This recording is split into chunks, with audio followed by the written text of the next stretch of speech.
नमस्कार, स्वागत है आपका। आपके साथ मैं हूं अमित गर्ग शुक्ला। रोजमर्रा की जिंदगी में हर दिन होती हैं कुछ ऐसी खबरें जिन पर ठहरना जरूरी होता है।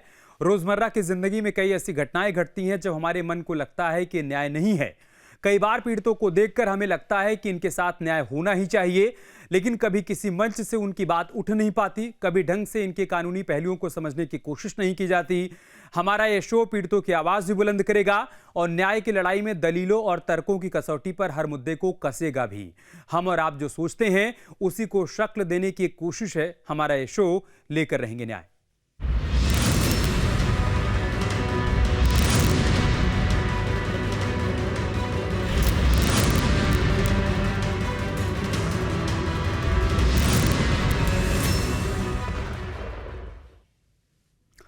लेकर रहेंगे न्याय में आज हम बात करेंगे एक ऐसी खौफनाक साजिश की जिसने मध्य प्रदेश से लेकर छत्तीसगढ़ तक सनसनी फैला दी है।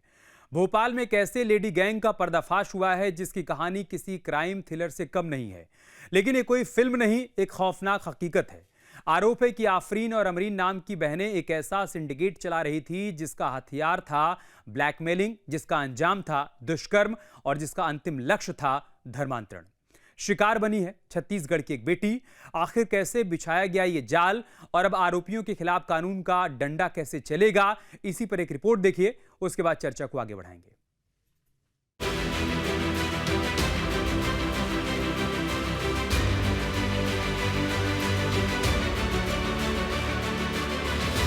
भोपाल झीलों का शहर, लेकिन इसी शहर की शांत वादियों के पीछे खेला जा रहा था एक बेहद घिनौना खेल। छत्तीसगढ़ से आई एक मासूम लड़की जो शायद अपने बेहतर भविष्य की तलाश में थी, लेकिन वो फंस गई एक ऐसे चक्रव्यूह में जहां से हर रास्ता एक नए अपराध की तरफ जाता था। एक ऐसा जाल जिसमें आपत्तिजनक तस्वीरें हैं, वीडियो वायरल करने की धमकियां हैं और है रूह कपा देने वाला मानसिक और शारीरिक शोषण। जी, मुझे धर्म परिवर्तन के लिए फोर्स किया गया। मेरे साथ में नशीले पदार्थ देकर गलत किया गया और जब मैंने इस चीज़ का आवाज़ उठाने की कोशिश की तो मुझे ये बोलकर दबा दिया गया कि हम लोगों की बहुत पहचान है, तुम्हारी फोटो वायरल कर दी जाएगी। पहले एक अच्छी बहन बनकर हमें उसने अच्छे से रखा, ये कपड़े पहनो, वो कपड़े पहनो, यहाँ चलो, वहाँ चलो, और वो सब रिकॉर्ड करके रखा और उसी चीज़ को लेकर हमें ब्लैकमेल किया गया। किसने रखा? आमरीन ने, आमरीन, चंदन और भी लोग हैं। तो कहाँ ले गए आपको?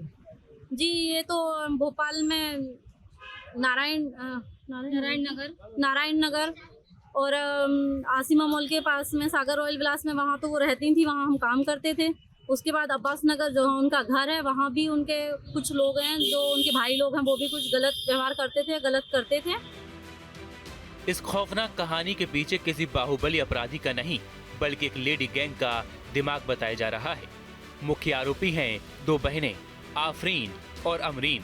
आरोप है कि ये दोनों बहनें पहले लड़कियों से दोस्ती करती थीं, उनका भरोसा जीतती थीं और फिर किसी बहाने से उनके आपत्तिजनक वीडियो बना लेती थीं। इसके बाद शुरू होता था ब्लैकमेलिंग का डर्टी गेम। धमकियों के साए में पीड़िता को दुष्कर्म के लिए मजबूर किया जाता था और आखिर में धर्मांतरण की शर्त रखी जाती थी। कुछ दिन पहले एक धार्मिक स्वतंत्रता अधिनियम के तहत 2 मामले दर्ज किए गए थे पृथक। उस संबंध में आज संगठन के द्वारा एक ज्ञापन दिया गया है जिसमें उनकी मांग यह है कि विधिवत उसमें कार्रवाई की जाए और जो लोग इसमें शामिल हैं उन सबके विरुद्ध सख्त कार्रवाई हो। वो ज्ञापन हमने स्वीकार कर लिया है और अभी हमारी चूँकि विवेचना जारी है, इसमें जो लोग इस रैकेट में शामिल हमें मिलते हैं उन सबके विरुद्ध विधिवत कार्रवाई की जाए। सवाल ये है कि अब इस मामले में इंसाफ कैसे मिलेगा। कानून के जानकारों की माने तो आफरीन और अमरीन के खिलाफ कानून का फंदा बेहद सख्त होने वाला है।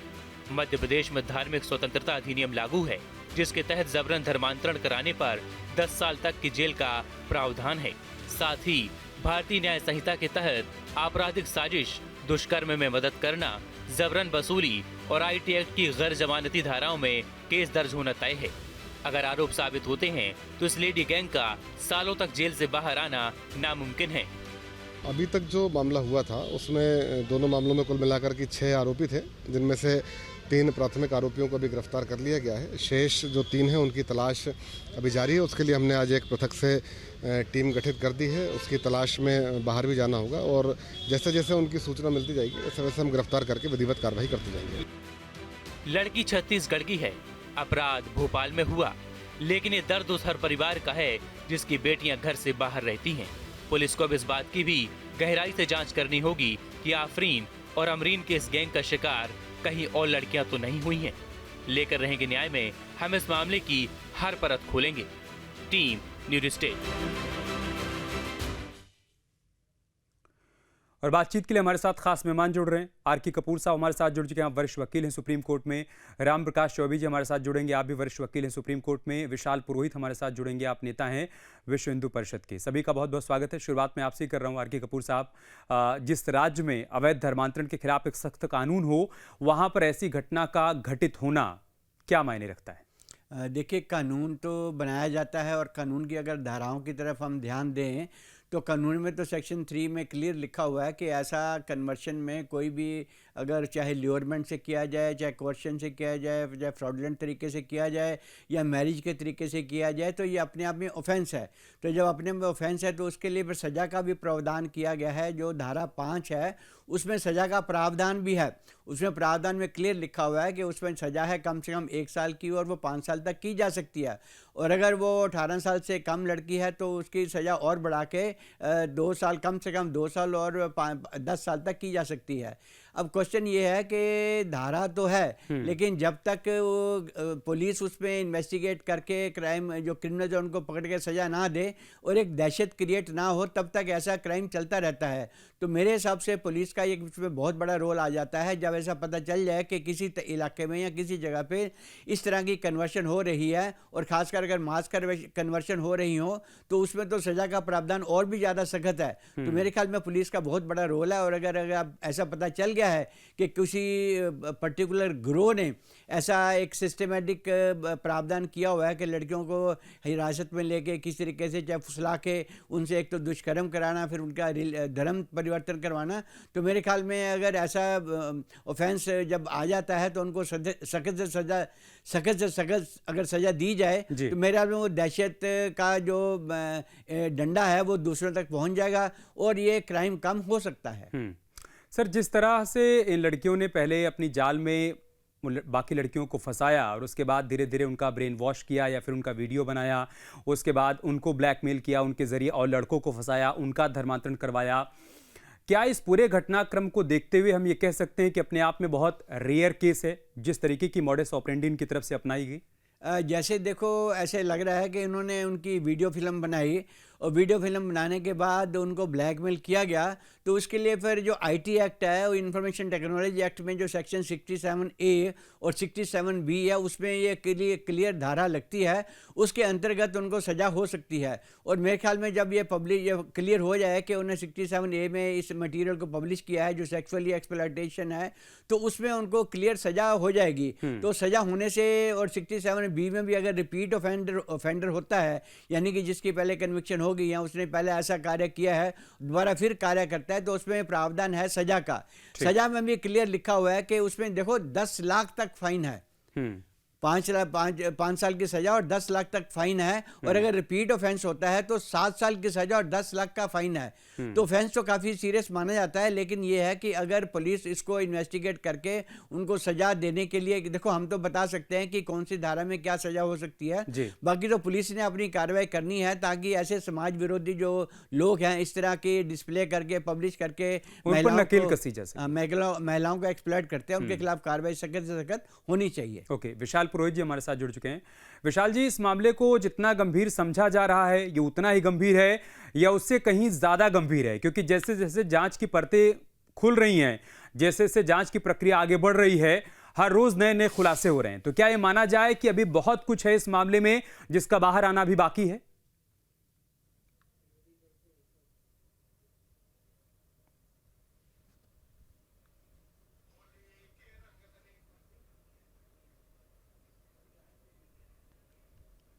विशाल पुरोहित जी, आवाज मिल रही है आपको?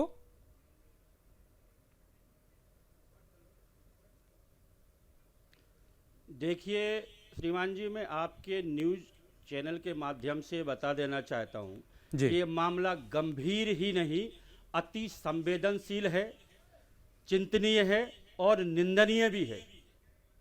हाँ, मेरे को आवाज़ आ रही है? जी जी, अपनी बात पूरी करिए आप। हेलो हेलो, आवाज आ रही है सर? जी विशाल जी, आपकी आवाज आ रही है, अपनी बात आप कंटिन्यू करिए। हेलो।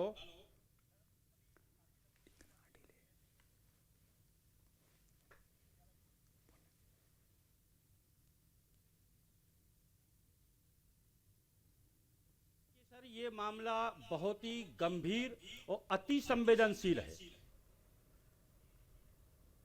और जिस तरीके से ये इस्लामिक जिहादियों ने अभी इससे पहले तो लड़कों को, मौलवियों को इस काम में लिप्त पाया जाता था, लेकिन अब महिलाओं को भी जरिया बनाया जा रहा है।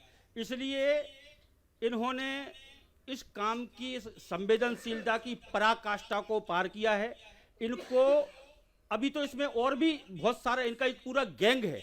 ये जो मदरसों के माध्यम से, ये मस्जिदों के माध्यम से ये धर्मांतरण का जो कुचक्र और लव जिहाद का जो कुचक्र पूरे देश के अंदर जो पैर पसारे हुए है, विश्व हिंदू परिषद बजरंग दल निरंतर इस पे काम कर रहा है। छत्तीसगढ़ के अंदर भी हमारी बहनों ने उस मामले को उजागर किया है। भोपाल में तरह तरह के मामले आए दिन पकड़े जाते हैं, लेकिन इन जिहादी मानसिकताओं के दिमाग में और इन जिहादी मानसिकताओं को ये बात समझ में नहीं आ रही है कि इस कार्य को करने से इनको आखिर ऐसा क्या, इनको कहां से इन चीजों की फंडिंग हो रही है, इनको ऐसा क्या लाभ है, ऐसी क्या लालसा इनको दी जाती है कि निरंतर ये हिंदू समाज को धर्मांतरण और लव जिहाद के माध्यम से टारगेट किए हुए हैं। मैं सरकार से, केंद्र सरकार से और मध्य प्रदेश सरकार से भी, विश्व हिंदू परिषद और आपके न्यूज चैनल के माध्यम से मांग करता हूं, निरंतर मांग इसकी हो रही है कि लव जिहाद और धर्मांतरण, ऐसे इस पर कठोर कार्रवाई और कठोर कानून बने और इन विधर्मियों को कड़ी से कड़ी सजा मिले। इसमें सीधा सीधा फांसी का प्रावधान इसमें होना चाहिए। ओके, ठीक है। हमारे सहयोगी अंकित श्रीवास्तव भी हमारे साथ जुड़ चुके हैं, एक बार उनका रुख कर लेते हैं, जिन्होंने इस पूरे मामले को बहुत करीब से देखा। अंकित, बताइए पूरे मामले को लेकर क्या क्या जानकारियां सामने आई हैं? जी हाँ, बिल्कुल। अमरीन और आफरीन की बात करें तो राजधानी भोपाल के गांधीनगर के अब्बास नगर में पहले ये दोनों बहनें रहती थीं। हालांकि आफरीन की शादी अहमदाबाद में हुई थी, लेकिन परिवार से नोकझोंक होने के कारण आफरीन वापस जो है भोपाल आ गई। और यदि हम बात कहें तो इन्होंने आशिमा मॉल में एक फ्लैट भी किराए पे लिया था, जहां से ये पूरा जो है अपना नेटवर्क, जिसे हम कहते हैं कि पूरा गिरोह संचालित करती थी। जैसे गिरोह की हम बात कहें तो पहले काम के नाम पर ये दोनों बहनें भोली भाली लड़कियों को अपने घर पे रखती थी। काम की बात कहें जैसे झाड़ू पोछा या खाना बनाना, ऐसे बोलकर जो है अपने घर पे पहले छोटी बच्चियों को रखती हैं, फिर बच्चियों को बड़े बड़े सपने दिखाती हैं। क्योंकि जैसे अमरीन और आफरीन ने देखे थे कि पैसे वाला कैसे बनते हैं, और जल्दी पैसा बनाने के कारण ये दोनों बहनों ने देह व्यापार का धंधा शुरू किया। क्योंकि जब अब्बास नगर में लोगों से बात की तो उन्होंने भी साफ तौर पर यही कहा कि रईस ज़्यादा इनके घर पे आया करते थे। तो ऐसे ही इन्होंने अपने कारोबार का नेटवर्क बढ़ाया। यानी कि यदि हम बात करें तो भोली भाली बच्चियों को अपने घर पे काम पर रखकर या फिर उनके बच्चे संभालने को लेकर रखकर, फिर उन्हें बड़े बड़े सपने दिखाकर, उन्हें ऐशो आराम की ज़िंदगी दिखाकर उन्हें देह व्यापार में धकेलने का काम ये दोनों बहनें करती थी। हालांकि इनकी पोल कब खुली ये बड़ी बात होगी। छत्तीसगढ़ की एक युवती ने जो है इनकी पोल खोली है, बाग सेवनिया थाने में इसकी शिकायत दर्ज की है। उसके बाद जब मामले में पुलिस ने जांच की तो कई खुलासे सामने आए। हालांकि आफरीन और जो चंदन यादव है उसे पुलिस अहमदाबाद भी लेके गई। अहमदाबाद में जहां पर वो पीड़िता के साथ दुष्कर्म हुआ था, वहां पे ग्राउंड रिपोर्ट जानी, वहां से भी कुछ सत्य निकाले और उन सत्यों की भी जांच की जा रही है। यदि हम बात कहें तो कई सालों से ये नेटवर्क दोनों बहनें संचालित कर रही थी। हालांकि इस नेटवर्क की यदि हम बात कहें तो ये नेटवर्क मुंबई, हैदराबाद, तमाम बड़ी जगह जहां पे रईस ज़्यादा रहते, जहां पर ये लड़कियां सप्लाई करती थी, वहां तक फैला हुआ था। सर, जिस तरह का ये अपराध है, अभी मौजूदा कानून में क्या क्या प्रावधान है ऐसे अपराध की सजा को लेकर? क्या आप उनको पर्याप्त मानते हैं या फिर उसमें और संशोधन की ज़रूरत है ताकि ऐसे बढ़ते हुए मामलों को रोका जा सके, कठोर से कठोर कार्रवाई की जाए, ताकि जो लोग इस तरह के मामलों को बढ़ावा दे रहे हैं, इसमें शामिल हो रहे हैं, उनको मालूम हो कि कानून की किताब में ऐसे अपराधों की क्या सज़ा है? कपूर साहब। देखिए, अब जो अभी तक प्रावधान हैं वो अगर हम MP freedom of religion act की बात करें तो उसमें जो सेक्शन 5 है उसमें सज़ा देखो ज़्यादा सिर्फ 1 साल, कम से कम 1 साल और 5 साल तक की सज़ा है। तो मेरे हिसाब से सज़ा इसलिए कम है कि जो अगर हमारा संविधान है जो पूरी स्वतंत्रता देता है हर एक व्यक्ति को धर्म अपनाने की, तो उसमें अगर ज़बरदस्ती उसका धर्म चेंज किया जाता है तो एक्चुअली उसकी सारी सैंक्टिटी को ही हिलाया जा रहा है। तो मेरे हिसाब से ये कानून में जो सज़ा है ये बहुत कम है। अगर सीरियस जाए, क्योंकि अगर किसी भी चीज़ को रोकना हो तो डेटरेंस प्रोविज़न होनी चाहिए, यानी कि हर एक आदमी को ये पता होना चाहिए कि अगर मैं इस कानून को तोड़ूंगा तो मुझे बहुत ज़्यादा सज़ा हो सकती है। देखिए, रेप के मामले में हम जानते हैं कि कितनी अब कानून सख्त हो गया है। तो जब हम ये मानते हैं कि कन्वर्शन भी, और एक्चुअली जिस हिसाब से लड़कियों ने अपने बयान दिए हैं तो उससे ऐसा लगता है कि शायद ये गैंग रेप का भी केस बन सकता है। तो अगर गैंग रेप का उस पर जाएँ तो हमारे जो इंडियन BNS जब नया एक्ट आया है तो उसमें क्लियर लिखा हुआ है कि इसमें कम से कम 20 साल तक की सज़ा है। अगर गैंग रेप सेक्शन 70 जब लिया गया, जो पहले 376D था, अब सेक्शन 70 बना है BNS में, तो उसमें कम से कम 20 साल और अप टू लाइफ इम्प्रिजनमेंट, जैसे कि नेचुरल लाइफ है तब तक इम्प्रिजनमेंट है, वो जैसे उसमें सख्ती है उस तरीके से अगर हम रिलीजियस कन्वर्शन में भी देखें तो उसमें सख्ती बहुत कम है, क्योंकि सिर्फ 1 साल कम से कम सज़ा है और उसको 5 साल तक बढ़ा सकते हो। तो वो मेरे हिसाब से ये बहुत कम सज़ा है। अगर वाकई हम चाहते हैं कि हर एक की जो धार्मिक स्वतंत्रता बनी रहे और कोई भी ल्योरमेंट से या कन्वर्शन से या फोर्स से किसी का धर्म चेंज ना करे, तो मुझे लगता है कि जो कानून है ज़्यादा सख्त होना चाहिए, और अगर सख्त बना दिया जाएगा तो मुझे लगता है हम इसको कंट्रोल कर पाएंगे। ओके। और बात यहाँ सिर्फ धर्मांतरण की नहीं है, जैसा आपने कहा कि बात यहाँ पर रेप या फिर गैंग रेप की भी है। किसी को आपने मजबूर किया इस तरीके के पेशे में उतरने के लिए और उसके बाद उसके तमाम लोगों को के हवाले कर दिया गया, उसके साथ न सिर्फ गैंग रेप हुआ बल्कि इस तरीके की बातें सामने आई कि उसको एक हाथ से दूसरे हाथ में बेचा गया है, भेजा गया। ठीक है विशाल पुरोहित जी, इस मामले में भी खुलासा तब हुआ जब पीड़ित लड़कियां सामने आई और उनकी तरफ से शिकायत दर्ज कराई गई। पुलिस का इस पूरे मामले में किस तरीके का रोल आप देख पा रहे हैं, क्योंकि भोपाल में इतने लंबे समय से ऐसा कोई नेटवर्क संचालित हो रहा था। ये लड़कियां जो कि झुग्गी झोपड़ी में हुआ करती थी, मुफलिसी में जीवन जिया करती थी, अचानक से उनका जीवन बदल जाता है, विला में रहने लगती हैं और रईसी में जीने लगती हैं और पुलिस को कानो कान इसकी खबर तक नहीं होती। अगर वो लड़कियां सामने नहीं आती तो फिर तो शायद इस मामले का खुलासा भी नहीं होता।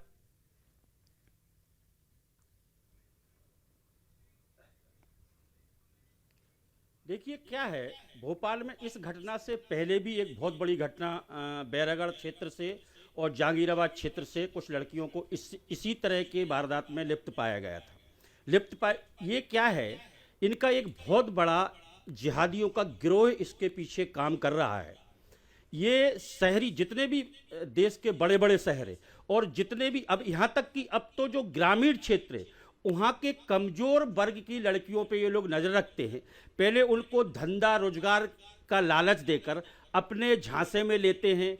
कहीं अगर लड़कों के झांसे में आती हैं तो ठीक है, नहीं तो आजकल इनकी मुस्लिम लड़कियां भी इस गिरोह में पूरी सक्रियता से काम कर रही हैं। तो पहले उनको रोजगार, क्योंकि आजकल बेरोजगारी की समस्या पूरे देश में नहीं, पूरा विश्व से गुजर रहा है, लेकिन भारत के अंदर जो नीचे तबके का जो समाज है, जो निचली बस्तियों में जो लोग रहते हैं, उन लड़कियों पर, उन भोली भाली कम पढ़ी लिखी बच्चियों पर ये लोग नज़र रखते हैं, फिर उनको झांसे में लेते हैं, झांसे में लेकर फिर उनको धीरे से रोजगार में, और जब उनको नशे, यहाँ तक कि उनको नशे की भी आदत डाली जाती है। जब लड़की को इन चीज़ों की सुविधा भोगी थोड़ी आदत हो जाती है तो फिर उनको किसी ना किसी विधर्मी के पास उनको पेश किया जाता है और उनकी मजबूरी का पूरा फायदा उठाते हुए, और अगर लड़की उस चीज़ का विरोध कर दिए तो यहाँ तक बलपूर्वक उनको इन धंधों में, इस धंधे में उसको ढकेला जाता है।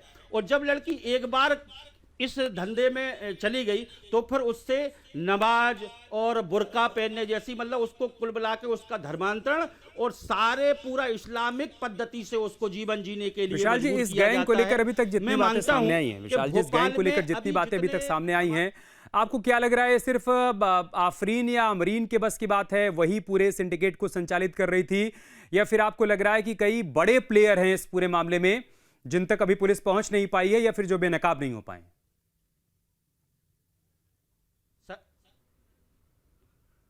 सर देखिए, इसमें मैं बोल रहा हूँ ना कि इसमें बहुत बड़े स्तर पे अगर इसकी बारीकी से जांच प्रशासन करता है तो इसमें बड़े स्तर पर बड़े बड़े मगरमच्छ, बड़े बड़े दिग्गज मौलवी इसमें संलिप्त पाए जाएंगे। ये मदरसों से और ये मस्जिदों से जो इनका नेटवर्क चल रहा है, ये वहाँ इनका ये बहुत बड़ा नेटवर्क निकलने वाला है। और सिर्फ आफरीन तो एक छोटी सी एक प्यादी है, मैं बता रहा हूँ, इसमें बड़े बड़े लोग, बड़ी बड़ी महिलाएं, बड़े बड़े घरों की महिलाएं एक मतलब एक अभियान टाइप का लेके ये लोग ये काम कर रही हैं, धर्मांतरण का, लव जिहाद का, और इसमें धंधे से इससे काफ़ी मात्रा में इनको जहाँ से भी फंडिंग आती है, क्योंकि इसमें जब ये लोग लगते हैं, इनके जो लड़के लगते हैं, इनके वॉलंटियर लगते हैं, इनकी लड़कियाँ लगती हैं, तो ये लोग उसमें इनको जो धन मिलता है, क्योंकि कई महीनों तक इनके पीछे धन खर्च करा जाता है, कि उनको आदत डाली जाती है, उनको नशे की आदत डाली जाती है, तो इसमें निश्चित है इसमें इसका नेटवर्क बॉम्बे, हैदराबाद